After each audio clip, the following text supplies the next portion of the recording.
सभी छात्र-छात्राओं को एक बार फिर अपने YouTube चैनल में स्वागत करते हैं। आज के इस वीडियो लेक्चर में हम डिस्कस करेंगे प्रकाश का प्रकीर्णन क्या होता है, ठीक है?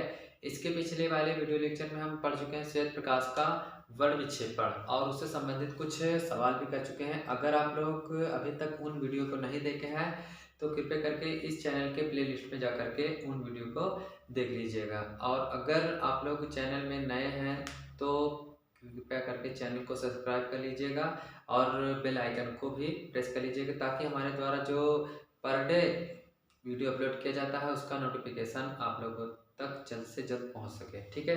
तो आइए समझते हैं प्रकाश का प्रकीर्णन। तो हेडिंग बना लीजिएगा, प्रकाश का प्रकीर्णन। प्रकाश का प्रकीर्णन।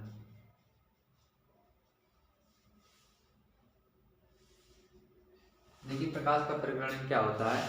जब प्रकाश की किरण किसी ऐसे माध्यम से गुजरता है जिस माध्यम के कणों की ऊर्जा प्रकाश के कणों की ऊर्जा से कम होती है, ठीक है?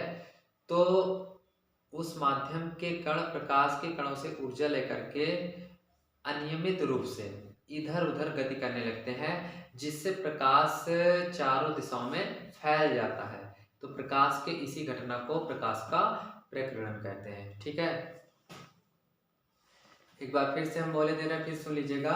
जब प्रकाश किसी ऐसे माध्यम से होकर गुजरता है जिस माध्यम के कणों की ऊर्जा प्रकाश के कणों की ऊर्जा से कम होती है, तो वो कण प्रकाश के कणों से ऊर्जा लेकर के अनियमित रूप से इधर उधर गति करने लगते हैं जिससे प्रकाश चारों दिशाओं में फैल जाता है। तो प्रकाश के इसी घटना को प्रकाश का प्रकीर्णन कहते हैं, ठीक है? प्रकीर्णन का मतलब ही है फैलाव, बिखरना, ठीक?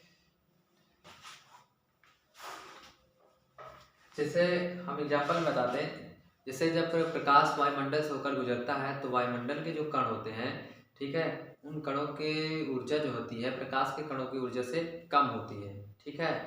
तो वे क्या करते हैं, प्रकाश के कणों से ऊर्जा लेकर के चारों तरफ अनियमित रूप से गति करने लगते हैं जिससे प्रकाश चारों दिशाओं में फैल जाता है, ठीक है? तो यही घटना हमारी क्या कहलाती है, प्रकीर्णन कहलाती है, ठीक है?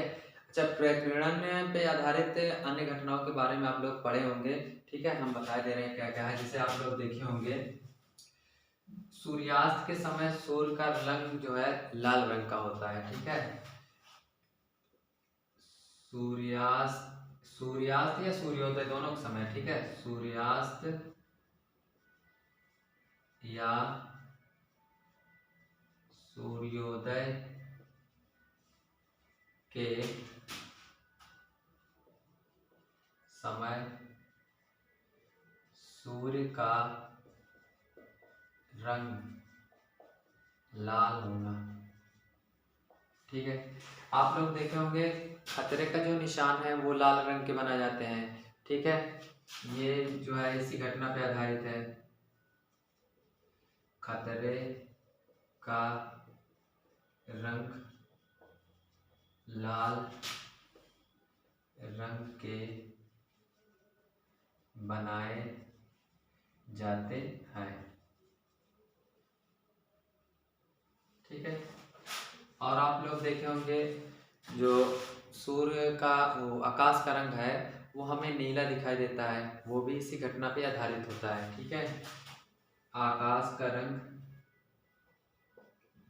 आकाश का रंग नीला दिखाई देता है, नीला दिखाई देता है,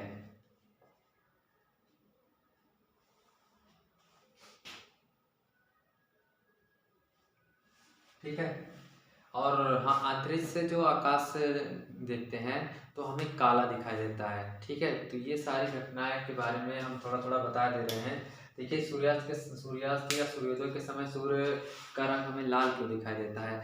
जैसा कि आप जानते हैं कि जो लाल रंग का प्रकीर्णन होता है, ठीक है, वो सबसे कम होता है, जबकि और रंगों का प्रकीर्णन बहुत ज़्यादा हो जाता है, ठीक है, ध्यान रखिएगा। लाल रंग का प्रकीर्णन सबसे कम होता है तथा बैगनी रंग का प्रकीर्णन सबसे ज़्यादा होता है। तो लाल रंग के प्रकीर्णन कम होने की वजह से, ठीक है, वो फैल नहीं पाता है, जिससे हमें सूर्य का रंग लाल रंग का दिखाई देता है। ठीक है, चाहे सूर्योदय हो चाहे सूर्यास्त हो। सूर्योदय या सूर्यास्त के समय जो सूर्य प्रकाश की किरणों को दूरी तय करना होता है, वो बहुत कम दूरी तय करना होता है। ठीक है, इसलिए डायरेक्टली हमें लाल रंग का प्रकाश आता है, जिससे हमें लाल रंग का दिखाई देता है। ठीक है, और इसीलिए खतरे का रंग जो है लाल रंग के बनाए जाते हैं, क्योंकि ये दूर से ही हमें दिखाई देने लगते हैं।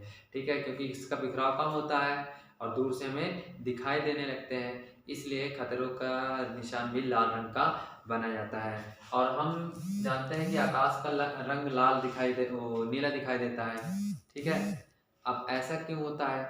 तो देखिए भैया, आप जानते हैं कि आकाश का रंग जो है नीला इसलिए दिखाई देता है क्योंकि जो श्वेत प्रकाश में उपस्थित रंग है, ठीक है, इसमें लाल को छोड़ करके बाकी सारे रंग जो है पूरी चारों दिशाओं में फैल जाता है।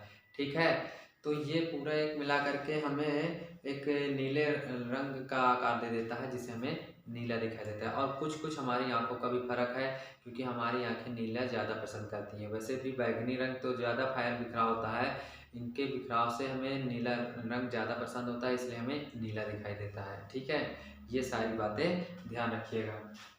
ठीक, और हाँ, बता दें, अंतरिक्ष से देखने पर आकाश का रंग काला दिखाई देता है। ऐसा क्यों है? क्योंकि अंतरिक्ष में जो होता है, प्रकाश की किरणों का प्रकीर्णन यानी प्रकाश का प्रकीर्णन नहीं होता है। ठीक है, तो वहाँ पे बिखराव नहीं होता है, जिससे हमें आकाश वहाँ से काले रंग का दिखाई देता है। ठीक है, तो अब इससे के आगे हम पढ़ेंगे, इसी में राउले की प्रकीर्णन नियम। ठीक है, तो हेडिंग बना लीजिएगा, राउले के प्रकीर्णन नियम।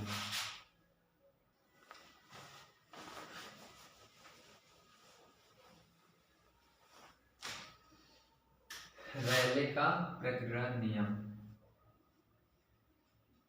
रैले का प्रकीर्णन नियम।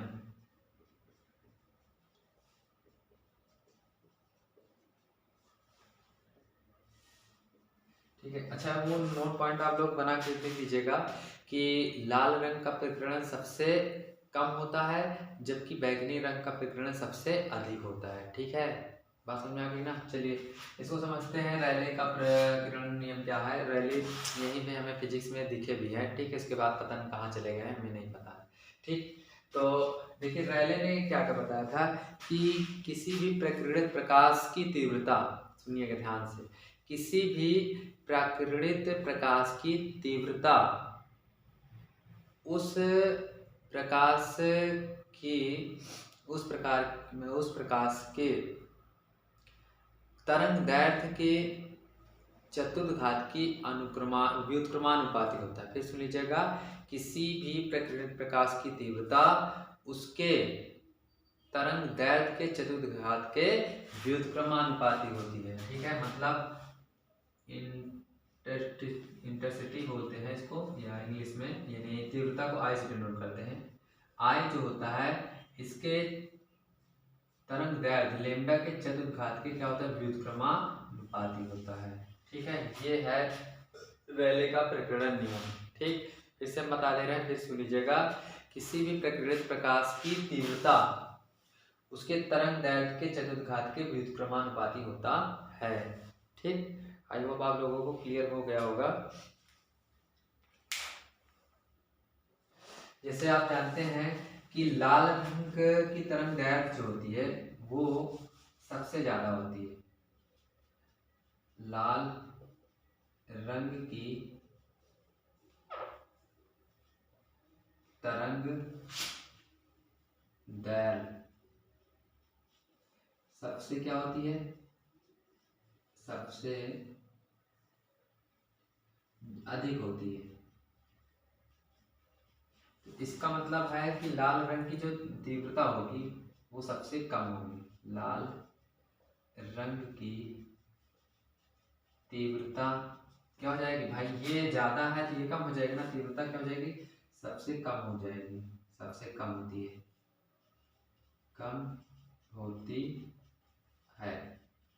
ठीक है। और आप जानते हैं कि जो बैगनी रंग की तरंग दैर्ध्य होती है, बैगनी रंग की तरंग दैर्ध्य सबसे कम होती है, सबसे कम होती है।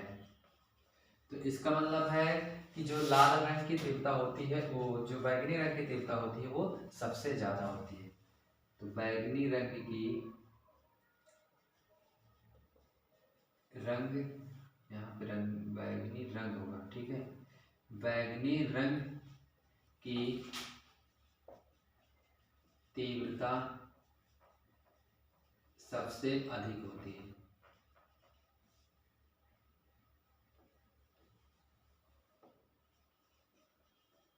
अधिक होती है। ठीक है। तो इसको आप लोग नोट पॉइंट करके बना के लिख लीजिएगा। कोई अगर पूछ ले कि किस रंग की तीव्रता अधिक होती है तो बता दीजिएगा कि बैगनी रंग की तीव्रता सबसे अधिक होती है और लाल रंग की तीव्रता सबसे कम होती है। ठीक है। तो इस चैप्टर में फिलहाल अब इतना ही, और ये चैप्टर आपका हो गया समाप्त। ठीक है। तो आज की क्लास को हम भी यहीं पे समाप्त करते हैं और नेक्स्ट वीडियो में हम अगले चैप्टर के बारे में पढ़ेंगे। धन्यवाद।